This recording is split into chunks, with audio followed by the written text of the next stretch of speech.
So long distance love. அவங்க வந்து காலையில் 5 மணிக்கெலாம் எழுந்திரிச்சிருவாங்க. ஏன்னா அவங்க 9 மணிக்கு வந்து காலேஜ் போய் ஆகணும். அதனால் என்ன பண்ணுவாங்கன்னா 5 மணிக்கு எழுந்திரிச்சு குளிச்சுட்டு அவங்களுக்கே அவங்க சாப்பாடு ப்ரிப்பேர் பண்ணுவாங்க. அந்த நேரத்தில் நான் மட்டும் 5 மணிக்கு தூங்குறேன்னு எழுப்பி விட்டுருவாங்க. ஸோ எங்களோட டைமிங் எப்படின்னா, காலையில் அவங்க 6 மணிக்கு எழுந்திரிச்சாங்கன்னா ஒரு குட் மார்னிங்னு ஒரு மெசேஜ், ஒரு கால், நான் எந்திரிச்சிட்டேன் அப்படின்ட்டு. அதை முடிச்சதுக்கப்புறம் பஸ்ஸில் ஏறுவாங்க. கரெக்டாக 7:30க்கு கால் வந்துடும். 7:30 to 8 o'clock வரைக்கும் கால் போகும். 8 o'clock கிளாஸுங்கிறதுனால கிளாஸ் முடிஞ்சிடும்.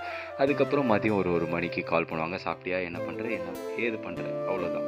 அதை விட்டால் திரும்பி ஈவினிங் 1 மணி நேரம் இந்த கால் அப்படியே போய்கிட்டே இருக்கும்.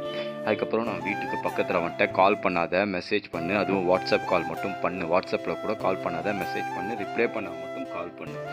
இந்த மாதிரி ஒரு விஷயம். ஸோ எங்கள் லாங் டிஸ்டன்ஸ் லெவலில் வந்து பார்த்திங்கன்னா அதிகமாக ஃபோன் கால்ஸ், கம்யூனிகேஷன் தான் போகும். நைட் டைமில் வந்து கால் வரும். அது எப்படின்னா, நான் கால் பண்ணுவேன், நான் பேசுவேன், அவங்க வந்து மெசேஜ் பண்ணுவாங்க. ஸோ நான் மெசேஜை பார்த்து தான் அவங்கக்கிட்ட பேசுகிற மாதிரி இருக்கும். ஏன்னா அவங்களால பேச